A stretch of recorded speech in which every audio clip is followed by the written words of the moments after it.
You're listening to the Options Insider Radio Network. For more quality options programs, visit www.theoptionsinsider.com or search for Options Insider Radio Network in your podcast provider of choice. Listeners can also access all of our programming through our mobile app, available in iTunes and on Google Play. Don't forget to follow along with your favorite programs and submit your own questions for the hosts at twitter.com/options, facebook.com/theoptionsinsider, or via questions at theoptionsinsider.com. Bitcoin, Ether, Ripple, Litecoin, and more. Cryptocurrencies and other digital assets are taking the financial world by storm. This exploding market provides everything a savvy trader needs: volatility, volume, and liquidity, provided you know how to find it. That's where we come in. Welcome to the Crypto Rundown. Each week, we'll break down the latest trading activity, trends, and developments on everything from coins to tokens, futures, and even OTC options. If it's moving the crypto markets, then you'll find it on the Crypto Rundown. The Crypto Rundown is brought to you by Acuna Capital. Known as the new wave in tech and trading, Acuna is a leading derivatives market maker in traditional asset classes. As one of the first trading firms to make markets on Bitcoin futures, Acuna is also proud to be an innovator in the cryptocurrency space. Through a collaborative flow of knowledge between developers, quants, and traders, Acuna designs and implements their own low-latency technologies, trading strategies, and mathematical models. To learn more about our rapidly growing firm, please visit acunacapital.com. Now it's time to dive into the exploding world of cryptocurrencies and digital assets. It's time for the Crypto Rundown. All right, everybody, that music means it is time once again to get a little cryptic. Time to talk some crypto. My name is Mark Longo from theoptionsinsider.com, as well as, of course, from the ever-exciting Options Insider Radio Network. You guys know how to get at us by now. The show's been live for a few months. Speaking of live, you can get us into the show. I apologize for the live time. It's been moving around all over the place. Part of that is just changes to our schedule. Part of that is our guest schedules and everyone else. It's been coordinating a lot of, hurting a lot of cats on the scheduling. And so right now we're coming at you early because unfortunately I have to leave for traveling shortly after the show is done today. So this part, it's on me. I'll take the hit on it. 2 p.m. Central today, 3 p.m. Eastern. Usually it's a little bit later, 4 p.m. Central, 5 p.m. Eastern. So we're trying to nail down a live time for you. So bear with us on that front. Meanwhile, on the podcast side, you guys haven't noticed anything because it's always been the same, readily available on all your devices of choice, including, of course, via our mobile app. Good place to get it there as well. And, of course, no matter how you listen, if you join us live, if you're after the fact on the podcast, hit us up with your questions, your comments. We do indeed enjoy hearing from you folks out there. And joining me on the program, we got a fun panel to help me talk some crypto today. Starting off with a returning cohort here, Mr. Bill Ulivari, the founder over there at Senecal Capital Management, a.k.a. the Blockchain Advisor. Bill, welcome back to the Crypto Rundown, sir.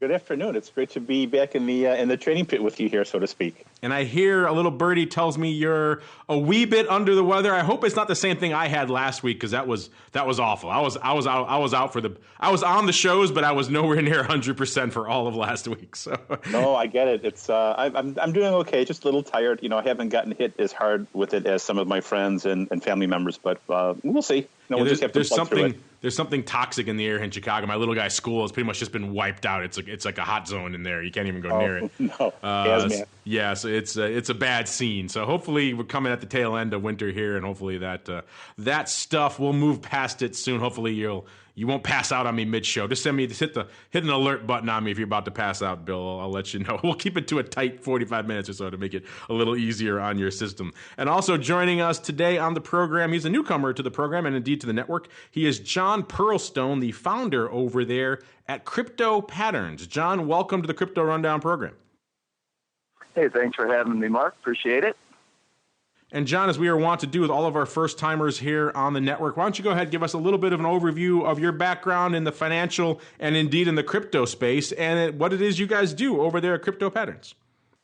Okay. Well, our background is a little over 10 years of trading experience in all the different global markets, and we joined into the crypto market about 3 years ago. My partner and myself together, about 40 years trading experience. He was on the Chicago Options Exchange, working in that marketplace.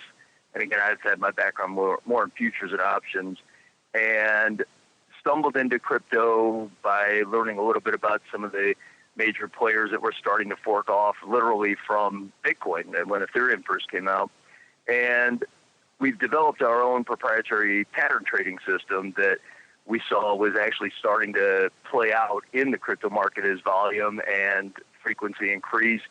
So our job is, as we have a newsletter, we offer an investment service, and the idea is to try to keep investors safe and help them understand what the buying and selling patterns look like that are typical pretty much in any market, but in a super volatile market, it can show some real signs and give people a chance to make sure they're getting in and out in ways that don't leave them at risk of some of the things you've seen happen in crypto over the last 18 months, but to be in the market when you can take advantage of what happened the 24 months prior to that. So that's our approach, is to find the basics and make sure we educate the traders on how to take advantage of them. You work with a former CBOE person. You have my condolences. Bill and I know from experience not to trust anyone who used to be at the CBOE, right, Bill? Well, I guess, yeah, so true. Yes. Present company excluded. Present company excluded, indeed. Our network lousy with former CBOE people. You can't escape them in this business. All right, let's keep on rolling right on into the Bitcoin breakdown. It's time to explore the latest trading activity, trends, and developments across the world's leading crypto market. It's time for the Bitcoin Breakdown. All right, everybody, welcome to the Bitcoin Breakdown, the portion of the show where the name pretty much says it all. We break down what the heck is going on in the world of crypto, starting off with the largest product out there, of course, Bitcoin. We'll focus on the altcoin stuff in a little bit. I know a lot of you guys like to play in your ETH and your XRP and everything else. Don't worry, we'll get to all that in a little bit. Coming into showtime here, we're at about a 38.5 or so in the Bitcoin out there, which puts us about 150 handles north of where we were this time last week. Coming into showtime, or late last night or into the morning, it was about 200 handles north. We were at about exactly 37.08 during the show last week, and we were at about 39.08 so late last night into this morning. Then has come off a bit, obviously, during the day off, roughly around 50 odd handles or so. So a little bit of an easing, but in general, the last week or so, it's been the story a lot of Bitcoin bulls have been looking for. We've seen a rally threatening that 4,000 level again, hovering, like we said, right around now in the 38.5 or so range. So it's been a good time for the crypto bulls out there in terms of threatening some upside and rallying a little bit. Haven't really managed to sustain a breakout north of 4,000 yet, at least for a decent amount of time here, but everyone's kind of looking for those levels. Certainly a lot happier time for the bulls than when we were testing the 3,300 and looking maybe for the next level to be below 3,000 as opposed to 4,000. Well, John, this is what you guys pretty much do over there at Crypto Patterns. You look at the volume and the trading and the trends and what's going on. So what's been catching your eye over this past week as we've seen a little bit of a bullish resurgence today, notwithstanding, in general, a bit of a bullish resurgence out there for Bitcoin?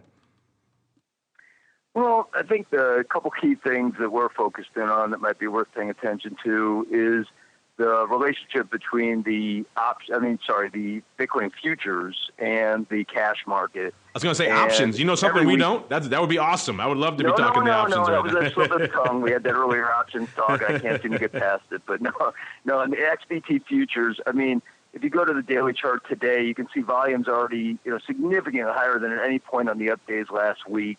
And that's just the trend we've been seeing throughout this, bear trend through 2018 and into this year. Every time the things make a decent sized move, it gets washed away with higher volume on the downside. So that's one thing we're noticing, is that trend is not going away. Meaning it'd be nice to see some follow through with increase in volume instead of the exact opposite. That being said, 3,500 is built kind of a nice little wall, and as long as we're above that, that certainly seems to be the bullish line in the sand where there's potential to see this thing take off. And the point I made about the weekend trading is, it would be interesting, and we'd be kind of looking for a big move over the weekend and then that gap to hold on the futures. And that just has not happened pretty much going back over a year now. So those are the kind of the key indicators for Bitcoin that we're looking at. We just haven't seen anything real that looks like the buyers want to take this thing up over 4, maybe get back up to test that 2018 trend line closer to 5,000. So that's my next question. Sounds like you kind of answered it already. It sounds like you're not seeing, because people have been writing into us for a while. The Bitcoin bulls have been looking for the case, right? They've been looking for the case. They've been clinging to any pretty much technical indicator they could find that says, hey, it's bullish time. Whether it's the approaching halving, everyone was talking about that for a while there. Then of course we dipped below some of the moving averages there, so that might have been a bullish sign. But it sounds like all your various indicators, they're not yet showing that this is the beginning of the breakout to the upside there, John. General rule for us is, let's see you prove something. We've been hovering in this 3,000 to 4,000 range for some time, and it's like, you know what, let's see you break over 4,250 with some volume, and then we'd be happy to join the party. That doesn't, from the intermediate and long-term perspective, getting it over 3,500 is a good, safe trade, but once we fall below that, you better watch out. And Bill, same question for you, and you haven't been caught up in a fever dream over the past week. What's been catching your eye? What's been lighting up your tape in the Bitcoin world, sir? Well, I think, from my perspective, watching the, Twitter is very, very active with crypto conversation and news. I enjoy seeing what's going on with more and more ATM machines being put in Venezuela, Colombia. I'm sorry, not Venezuela yet, but right about 50 feet away from the Venezuelan border. So I think Bitcoin's really exciting. I love the technology. I love everything about it. I love about Bitcoin. But some of I would say the higher use cases is kind of where I'm focusing my attention because, cryptocurrency is really interesting, but unless you can have a good use case, unless you can actually gain adoption and you get that network effect, then you really don't have anything. So trying to find, and also the JP Morgan news of their internalized cryptocurrency to use, settlements for their companies. I think that's the biggest news that come out since, I can't even tell you, in at least a year. For me, that is huge with a Y. It's huge. Sound like a South Sider there or something. They're huge. I like that. Or maybe from California out there. I was going to get to that in the altcoin. We can talk about that a little bit right now because that's kind of been top of mind for us here on the show for a while as well. Morgan kind of infamously doing this about face now, where a year or so ago, their CEO coming out saying this whole thing is a fraud. He was extremely histrionic in terms of his negative view on crypto. And then fast forward a year or so, and all of a sudden, hey, guess what? They're the first bank to really jump into this marketplace with their own product, and they're talking about internalizing a lot of their payments flow. I saw some number the other day of somewhere around $5 trillion worth of payments float through their bank every day. So if they can even allocate a small fraction, a percent to that coin, then that's going to be a big player out there as well. John, are you as excited, as optimistic? Is this as big of a development for you, the JPM coin, as it sounds like it is for Bill?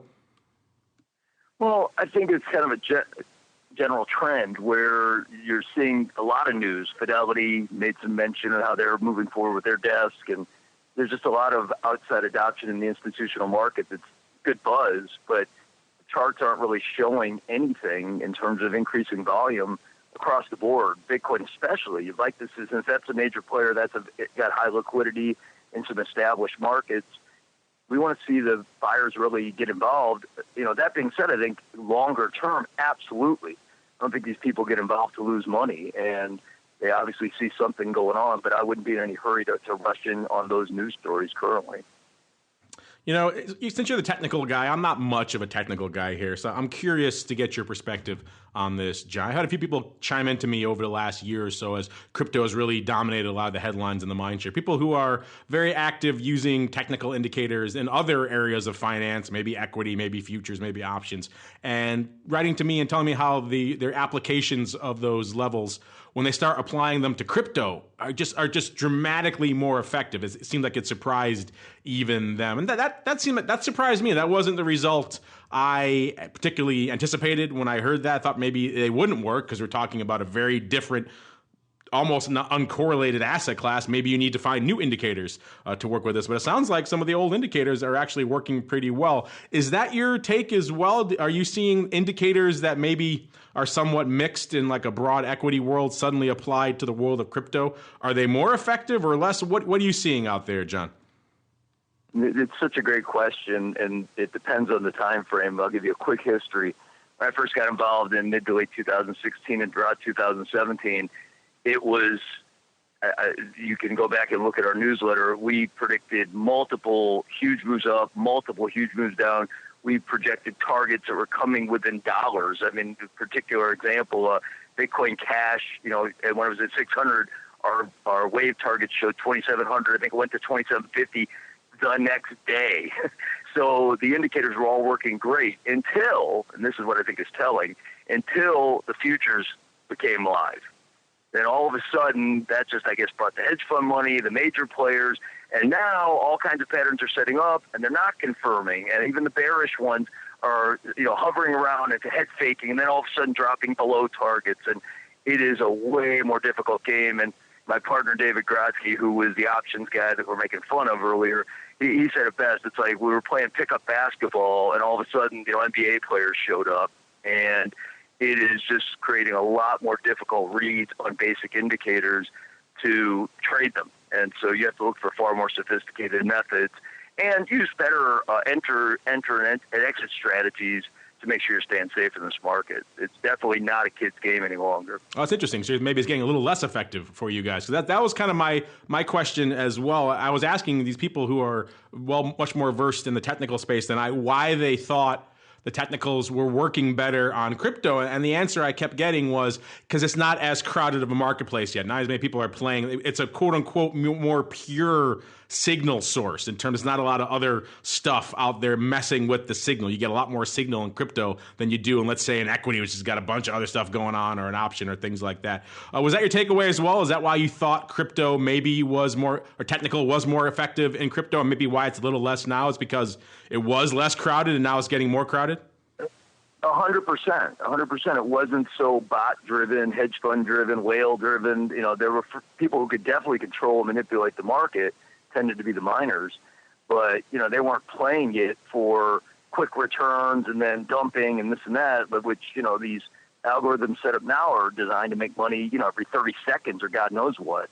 So, the more people playing consistent, looking at historical patterns, bringing in other market data, of course, that's going to level off the effectiveness of what indicators really were designed to be, which is an indication of buying and selling behavior. And when everybody knows what they typically do, it'll no longer do it, right? Because everybody can't make money. So they find a way to go halfway, and then they bring it back, and they take it up. But you can look for trends. You can look for you know, tips and indicators that do stick. And that's why I keep bringing up the 3,500 level, because, you know, with all the games going on, that level seems to be surviving. Bill, same question for you. Obviously, I mean, you're not a full-time, you know, technician like some of the guys out there, but I think everyone has the weapons in their arsenal that they like to use. Have you noticed any particular technical indicator that you like to use in the crypto space, and is it maybe more or less effective out there? Well, yeah, I think that is a good question, Mark. I would say that probably back in the 80s and 90s, I was a very short-term, had, you know, short-term trading mentality. I was using Metastock Professional and other kind of retail packages you'd buy from the local, you know, Futures Industry Association show, stochastics, MACD, Fibonacci retracements, like all these things, you know, Bollinger Bands. And it was fun and it was interesting. And, you know, they definitely have a value to it. But now that I'm a little bit older, I tend to go back more to point and figure charting and more of a long-term look. And what I've done is when I ask myself, is Bitcoin a buy or is Ethereum a buy or a sell? I have to ask myself, well, what in relation to what? So what I've done is I use technical analysis and I use relative strength. And I've created a matrix that compares Litecoin, Ethereum, Bitcoin, along with, you know, money market fund, S&P 500, gold, silver, and the Invesco currency shares, ETFs, which are all foreign currency exchange ETFs. So for me, I don't really, knowing whether Bitcoin is a buy or a sell on a short-term analysis using, you know, technicals, it's not as exciting for me as which of these tokens on a relative basis is going to seek to outperform its peers. And right now, today, you know, just a one-day snapshot, I have Ethereum and Bitcoin on the very bottom of the list, ranking 15 and 16. And at the top of the list, I have Litecoin being in the money market fund and gold as 1, 2, and 3. So for me, if I had to allocate assets as a money manager, as an investment advisor, that's kind of where I would, if I had to make a decision today, that's what I would do. So again, technical analysis is very important, but everybody uses it a little bit different. And hey, that's what makes a market. Yes, it is. And you're the second person in the last week to talk about relative strength in crypto to me. So apparently that one's resonating out there a little bit. You know, it's interesting to see what different tools people use, and it is a new marketplace, correlated, uncorrelated, depending on who you talk to and depending on which assets you're looking at within there. Speaking of assets, let's look really quickly. We mentioned the old Bitcoin. Let's look at the futures here as well, see how they're doing today. Coming at showtime, they're at about 38.45 right now, off about 45 handles on the day. That March future has about 3,400 contracts on the tape today. Remember, that's a 5x contract, so that's about 15,000 plus contracts going up out there. The rest of the term structure seems pretty quiet. All said, a relatively light day. We have seen days of 6,000 or more contracts going up. We saw some record days not too long ago. I think we had 15,000 plus contracts going up. So we have seen some big sparks of volume out there today as the crypto is easing in. We're seeing a little bit less volume out there. Maybe one of the things leaning on crypto today, one of the big news stories out there is dominating the headlines today is, of course, yet another negative story in the crypto space. Prosecutors in New York arresting what they're terming a top leader, quote unquote, of the OneCoin project, saying it was effectively a pyramid scheme that stole billions of dollars from investors using a fraudulent cryptocurrency. They're saying it was a pyramid scheme. Effectively, you had to join up as a member and then you receive commissions to recruit other individuals to the product, which is pretty much the base definition of a pyramid scheme. Those members are recruits. They're called recruits. They're required to purchase other crypto packages and so on and so forth. They claimed to have about 3 million members worldwide out there, but I guess all this negative news, New York seems to be on the forefront of prosecuting a lot of this crime and certainly making headlines out of it as well, and they're doing the latter as well today. So a little bit of negative news probably weighing on the crypto space, but it isn't all negative, as John alluded to earlier. Fidelity, we just had our Fidelity friends on the option block a few hours ago. But they're pretty busy over there today because their Fidelity Digital Asset Services went live today. Remember, this made the headlines a few months ago when Fidelity, a big mainstream financial player, announced that they were diving into the crypto space with pretty much both feet. Now we saw that the crypto arm, aka the Fidelity Digital Asset Services, went live pretty much over the weekend. And this is a big deal out there. This is live right now for a select group of eligible clients. They're going to continue rolling out more clients as well. Right now, it's primarily for their hedge funds and family offices and pensions and endowments and the institutional side of the Fidelity business. And interestingly enough, they mentioned the head of this digital arm of Fidelity said that, the recent sell-off in crypto over the past year, the bear market, hasn't really had an impact on their interest. A lot of people thought maybe this would scare some of the big players out of the space because the prices have dropped so low. But he said that hasn't had an impact. In fact, he says that the institutional interest in cryptocurrencies was still high despite the bearish crypto market. If anything, he said they are as encouraged now as they were when prices were higher. And this kind of echoes what we've heard from, Tony Saliba and other guests on the show recently who play in that institutional side of the space, that the institutions are still pretty active and still pretty interested in spite of the fact that we're seeing, last week notwithstanding, a pronounced bear market out there in crypto. So maybe, John, we'll start with you. Kind of a tale of two big headlines today. One, the negative Ponzi pyramid scheme headline, and the other, that Fidelity is getting into the mix. You think either of these are interesting long-term? What's on your radar, like news-making wise today? I think the Fidelity is more interesting to me than the OneCoin because you hear those stories constantly, whether it's hacking or somebody doing another Ponzi scheme or whatever. And I think everybody, is looking at the market thinking there's got to be some sort of washout. This whole relative strength thing is just a great point, that sooner or later this market will stop moving so much as one asset class. Would be controlled by Bitcoin. And that's what we're waiting for, is to kind of really be able to identify who has the best chance of winning this game and showing up as the future Amazons and Facebooks and what have you. We may not be that close to that, but still there should be signs in relative strength and in patterns and in market movement, et cetera. The other stat or news info that we caught our attention, that I think is more compelling than all that, is venture capital. There's a lot of venture capital behind the scenes. The funding wasn't as high in the fourth quarter as it was throughout the year last year, but it was still in the billions for funding ICOs, initial coin offerings, which is just remarkable when the market was just so anemic and no one wanted to even talk about it. It dropped from 6,000 to 3,000 on Bitcoin, and yet a lot of players are still funding new coin projects. Tells me there's a lot of belief this thing is going to be a major player over the long term. And when you start seeing bigger names like Fidelity following suit, yeah, you definitely want to start looking for your longer-term positions in this market. That is interesting because you're right. There hasn't been a big headline that the venture players are diving into the ICOs. I think the conventional wisdom is that those people were kind of backing off a little bit, but hearing that those numbers are still pretty resilient out there is fascinating. Speaking of ICOs, let's get into all the other stuff. It's time to explore the altcoin universe. It's time to move beyond Bitcoin and find out what's moving the rest of the crypto marketplace. It's time to boldly venture into the altcoin universe. All right, everybody. Welcome to the altcoin universe, where we explore everything outside of Bitcoin, even though we have to start with Bitcoin, so we have to break down the top coins by market cap. And, of course, number one with a bullet, until it isn't, is, of course, Bitcoin.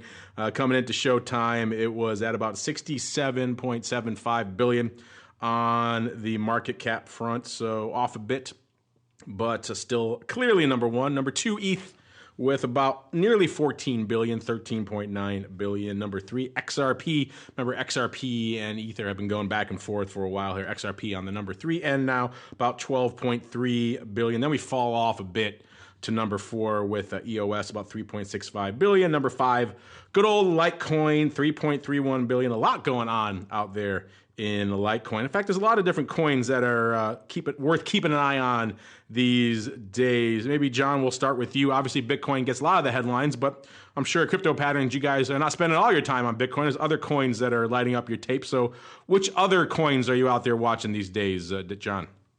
I would say in general, we're looking for setups, and it just seems to be rotating.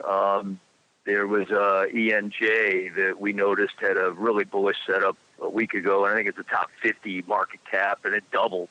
So, yay for us. We happened to call one that was about to explode. Volume supported it. It had higher volume. And this is something that investors could be looking for out there. Volumes that are as high, if not higher, than when the market was at its peak. Going back to the end of 2017, early 2018.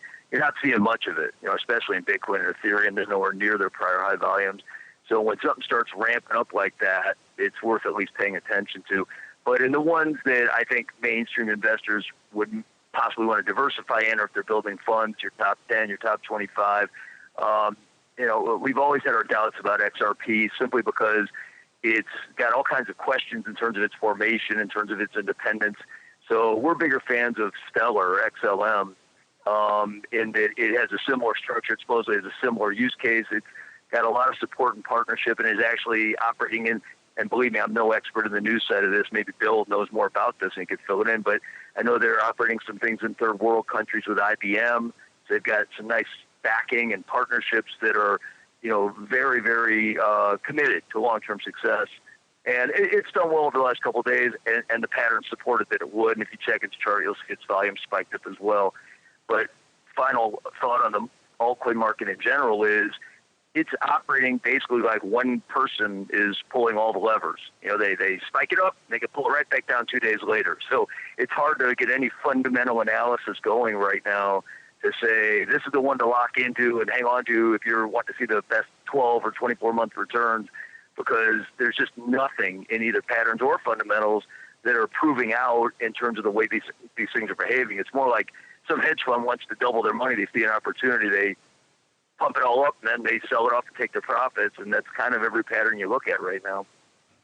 Yeah, you mentioned XRP, and it's funny. I would say a year ago when we were looking at this marketplace, and we're just coming off the highs, obviously, of late 2017 into early 2018, everyone was hitting us up about XRP. That was the one, Ripple. Everyone was super excited about that. We were getting, so many people were super bullish on all things XRP. Of course, it had just come off its high of $3 and change out there, so people were still in the flush of that, but it seemed like there was overwhelming bullish sentiment for all things Ripple. And then, fast forward a year or so, we've seen, the JPM coin is a potentially significant competitor to that. Now you're mentioning your own favorites out there of Stellar as well. So it does seem like maybe, I wouldn't say the worm has turned, but people are not as overwhelmingly bullish. And we're kind of seeing that reflected in the pricing out there. It's kind of been locked to that 30-cent level for at least the last few weeks. All right, now come into showtime, it's a little bit shy of the 31. It's off about a little over 1%, 1.25% today, intraday here. So interesting stuff. I mean, it's still got a lot of interest in it, a lot of love, but there are maybe some looming competitors, looming dark clouds on the horizon for XRP. Bill, when you're not out there looking at Bitcoin and slinging Bitcoin, what's catching your eye out there in the world of altcoins, sir? I feel like I always have to give a regulatory disclaimer whenever I talk about the cryptocurrencies and altcoins because, again, this is not investment advice. It's not a suggestion or recommendation to buy any of these because, honestly, these still are like Kickstarter programs. These are like Kickstarter projects. And even though their market capitalization is quite attractive at times, I mean, I never would have dreamed that, Ethereum and even Bitcoin at one time would get up into this kind of market cap. But I do like the tokens that have some kind of platform attached to it. Once, like, believe it or not, my children told me that I should be looking at Apple and Amazon and all these other companies many, many years ago, and I ignored them because they were so young.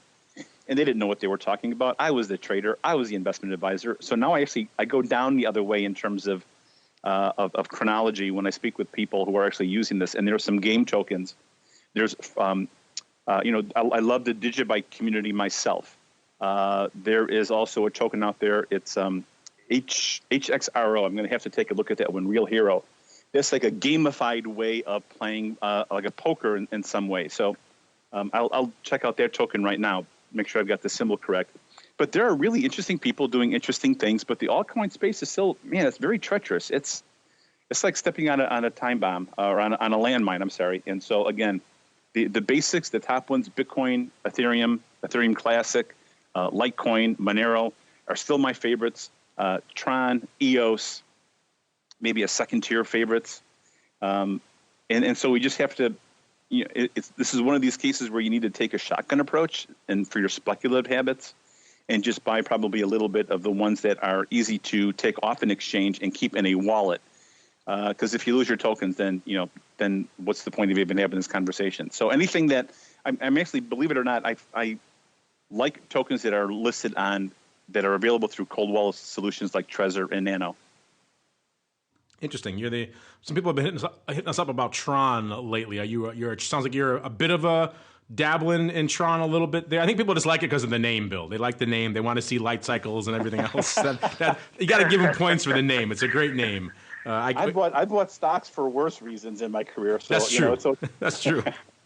But it's all very speculative. And again, as I said, you don't really know which.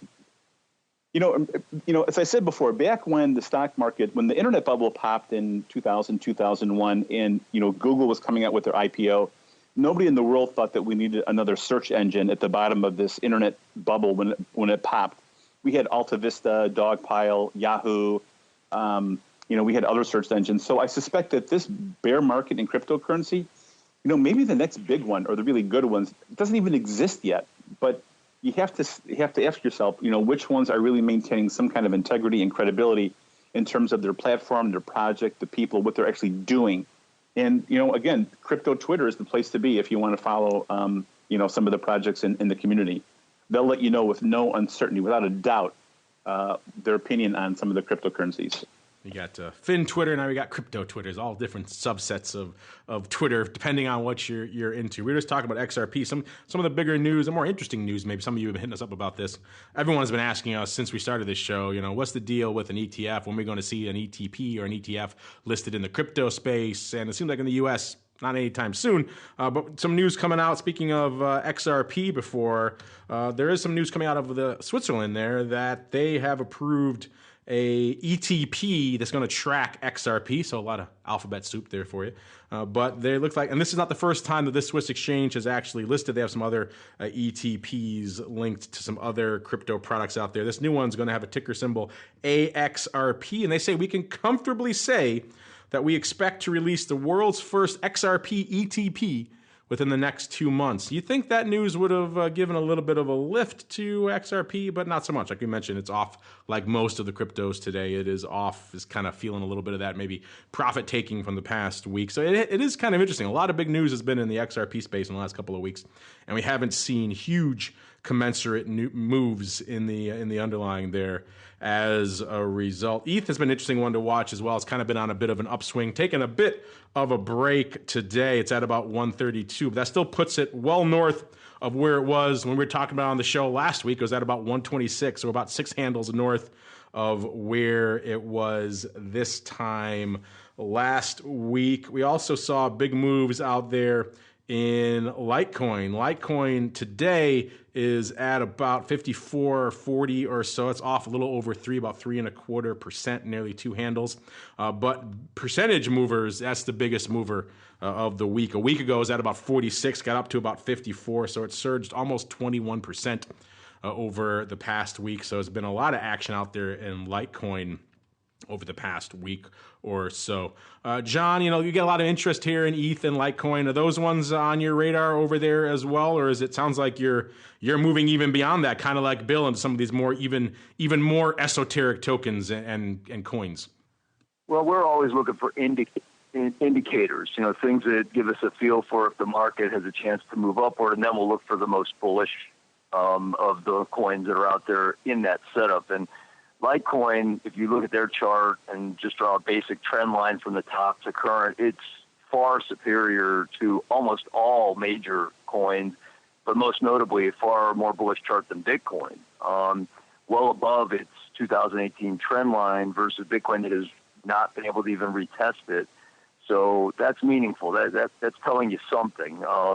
And we'll watch to see if Litecoin keeps leading the way. But the one we haven't brought up yet that everybody should keep an eye on, because there's just so much to it, is Binance Coin, this BNB. And the story quickly behind it is this thing is, coming up on its all-time highs when everything else is obviously way below it. It's an exchange, not based in the U.S. As far as I know, it doesn't do anything to worry about regulating itself with the U.S., whereas most of these other coins are dealing with the Securities and Exchange Commission at some level. Huge investor interest. And the point to take away is both recent swings higher. Binance Coin led the way. It spiked up 15, 20, 25% while nothing else moved, and the rest of the market then followed. That, again, is what we're watching, because that coin has moved up in the top 10 when it was, 50, a year ago or whatever, 6 months. And it's having an influence on trading patterns. So what's going on with Binance Coin, we don't know, but all I know is that it's basically only traded on the Binance exchange. When you see something with all these factors coming together, massive manipulation or something big's coming where there's going to be some sort of announcement that could affect the entire market. That's at least what the charts are saying. Yeah, I'm looking at the chart right now. It's pretty fascinating. It seems almost, at least in the last few months, like it almost has a chart that kind of matches the broad equity space, where it bottomed out around Christmas Eve, December 24th. Looks like around the $6 level or so. Then it pretty much turned immediately north from there. It's kind of been on a big bullish rally, pretty much 3x or close to it. Pretty much over that time, actually about 2.5x. So it's about 14.5 right now. So yeah, it's been a big upswing out there. Interesting to watch. We haven't a lot of people writing in yet about Binance Coin. Maybe if this chart continues, I have to wager that that's going to change. Again, it doesn't have the cool, sexy name that TRON does, which is maybe why they're behind the 8 ball here. But underlying movement-wise and market cap-wise, you certainly can't argue with this one. Speaking of arguing, we won't argue with you guys. We'll just answer your questions. It's time for your crypto questions. You've got questions about crypto. Who doesn't? It's time to find out the answers to your crypto questions. All right, everybody. Welcome to the Crypto Questions segment, the portion of the show where you guys send in questions and we try to answer them. Let's kick them off here. Got a question. I like this handle, Jegular. I like it. He or she asking, why do I need a VPN to trade on most of the crypto options platforms? What's wrong with us here in the U.S.? So that's a question I've been asking for a while here, Jegular. A lot of people have been asking that in this space. I think once we saw the CME and CBOE racing each other out of the gate at the end of 2017 to list the futures, it seemed like a foregone conclusion that we would have listed options certainly available by now on those futures. In fact, we took polls of our audience at the beginning of 2018, and I was the comparative laggard. I thought maybe by the end of Q2 we would see that. Everyone else said, oh no, Q1 definitely. These are going to be listed soon. Here we are, Q1 of 2019, coming into the end of Q1, and still nothing. I mean, obviously we talked about them before, you can trade on all these other platforms that require VPNs, but we don't really count those for a lot of reasons we've discussed here on the show already. First off, you need a VPN. B, it's against their terms of service. We had the folks from LXDC on the show last week. They were talking about their warrants, and those are not available for the U.S. clients as well. You have to only be in Europe or essentially outside the U.S. to really trade those warrants that they have on the crypto products. And a lot of that is still unfortunately due to the regulatory setup here in the U.S. None of these products are approved for U.S. use, and we haven't really seen a big push from the listed venues on the CME or the CBOE to really challenge that in terms of trying to list some options. Part of that, of course, is when you go to the options well, you have to maybe deal with the SEC, and that's that's an area a lot of them maybe don't want to play with. So it's been interesting to watch. Unfortunately, it doesn't seem like there's a lot of movement here to get these listed. I'm with you, though. I would love to see listed options. That's kind of the thing a lot of our audience has been waiting for. Bill, you're an old school options guy, and by old school I mean experienced, not old, of course. What is wrong with us here in the U.S.? Why can't we have a nice listed option for all of us to trade? Mark, the SEC is doing its job. I mean, their mandate is to protect investors, and everybody wants to throw their money first into the investment without looking or reading the prospectus and reading the information. And then there are a bunch of lawsuits when things fail. So I'm one of the few people, I think, or certainly believe that the SEC is doing its job. They're there to protect investor money. They're there to protect the integrity of the exchanges. And I think they're doing a good job. For the most part, they're giving us enough clarity to help us kind of make decisions. At the same time, they're trying to pull back a little bit and make sure that this technology and this innovation can fully develop. So, when you think about it, we've had the Investment Advisory Act from 1940 that we're still working with in today's environment. New York Stock Exchange opened in like 1871 or something. I don't know, 1817, some crazy, number of years ago. And so we're just, I think, part of this fear of missing out. We're suffering from this sense of immediate gratification, the way things move so quickly. And I think when the Bitcoin ETF comes out, it's going to be done, and it's going to be done right.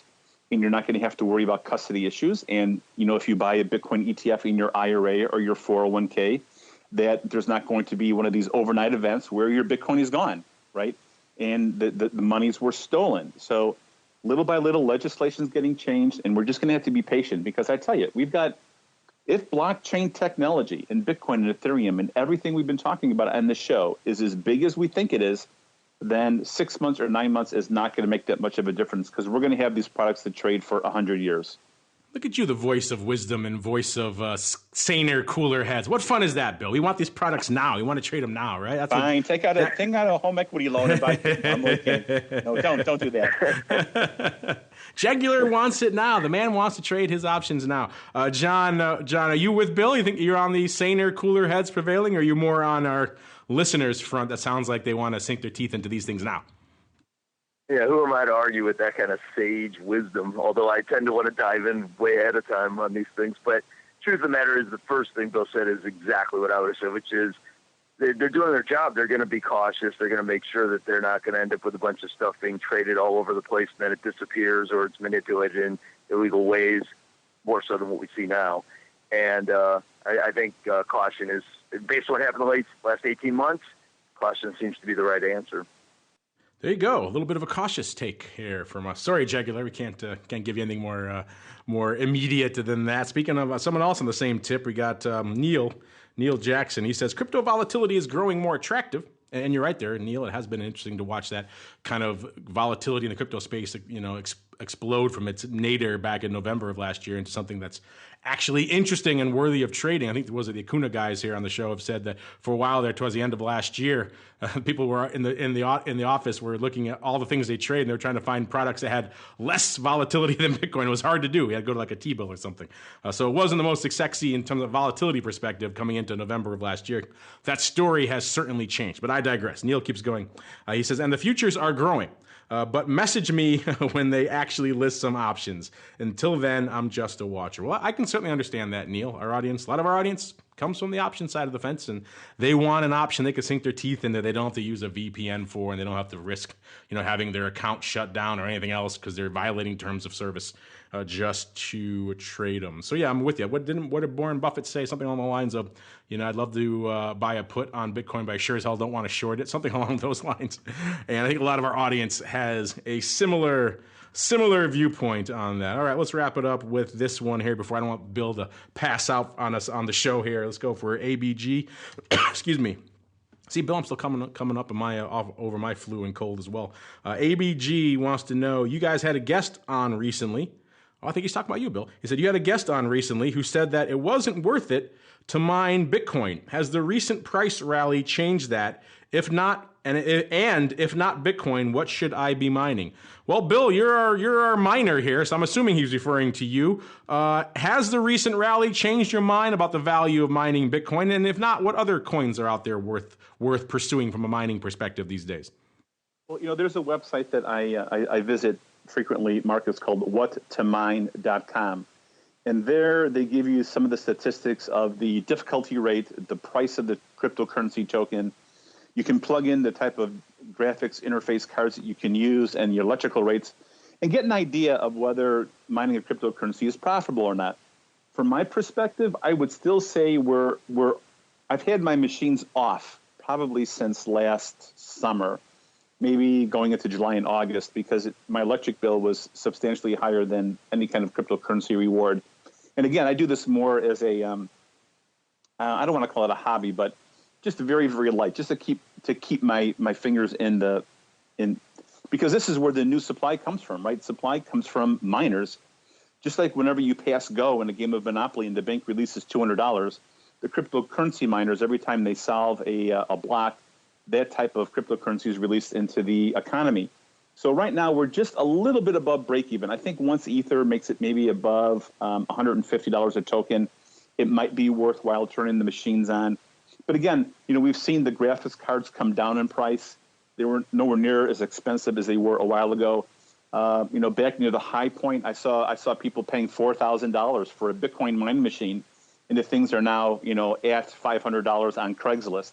You could probably pick up new ones for like $700. So I would say that we're not there yet, but we're really, really close. And again, unless you can find really cheap electricity right now, it's still not a hugely profitable endeavor.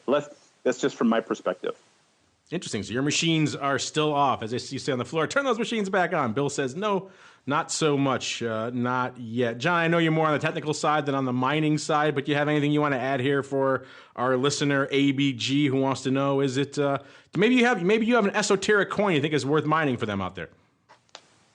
I definitely would defer on expertise on the whole mining side, but I will mention something that we're looking at, and I just think it's early, but something that could end up creating what amounts to the fixed interest side of crypto, and that is what's called setting up a node. And I know it's offered on a number of coins now, and essentially they take over your access to your equipment. You have to have certain specs being met, and then they access to get power and help with their operations or whatever, and they pay you in their coin. So it amounts to a similar function as mining, but you're not doing the official mining or need all the high-end, high-priced equipment. And some of them are just offering insane yields if you were willing to do it. Bitcoin Private comes to mind as an example. But then the market crashed, you would have lost a bunch of money thinking you were going to make good money on earning this quote-unquote yield. It definitely is evolving. It's a way for them to have access to energy and bandwidth in ways that would allow them to pay you for it in a more cost-effective way than pure mining. I think it's something that'll come down the line. That's about as much as I know of it, but I know we're looking at it because it would be a great way to diversify. If you found a coin you really thought was going to be stable and they're paying a stable yield, so setting up a node, there's my input for you. So something to look for.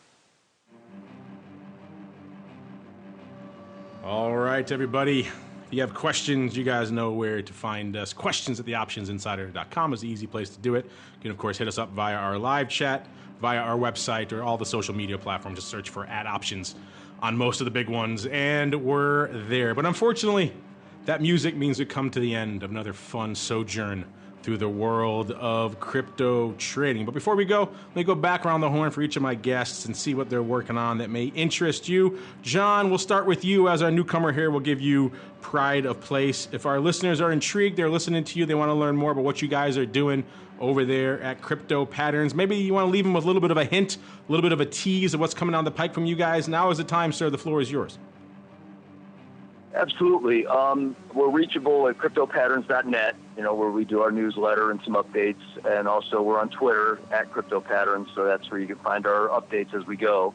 As far as what we're watching, I think it was stated earlier during our discussion, the relative strength is the total focus.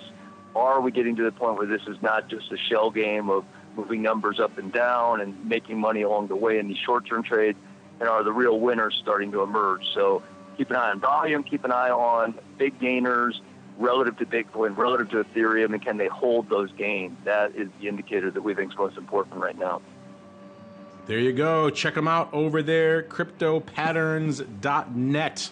If you too want to delve into the world of technicals and crypto. We also have some interesting breakdowns from them on the Options Insider every now and then, so check those out as well. And give them a follow on Twitter while you're at it, at Crypto Patterns.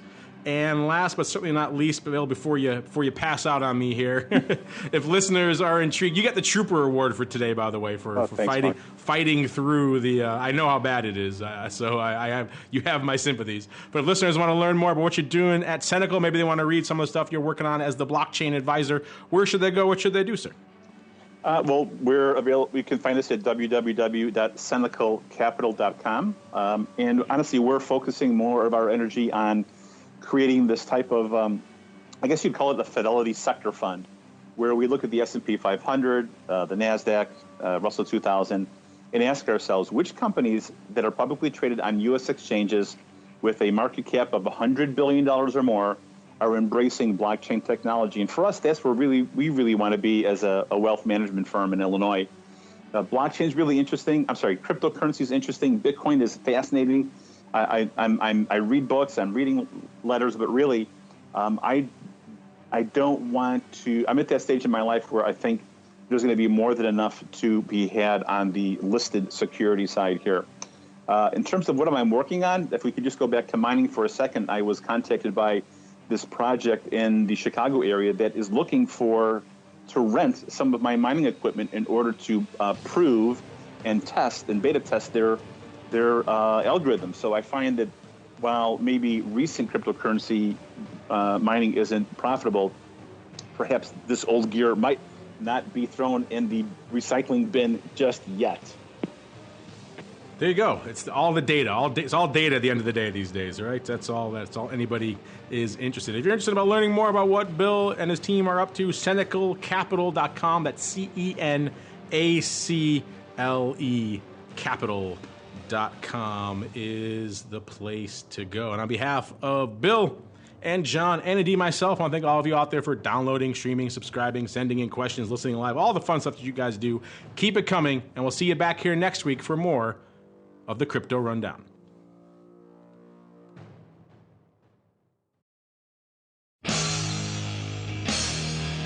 The preceding program was a production of the Options Insider Radio Network. For more quality options programs, visit www.theoptionsinsider.com or search for Options Insider Radio Network in your podcast provider of choice. Listeners can also access all of our programming through our mobile app, available in iTunes and on Google Play. Don't forget to follow along with your favorite programs and submit your own questions for the hosts at twitter.com/options, facebook.com/theoptionsinsider, or via questions at theoptionsinsider.com.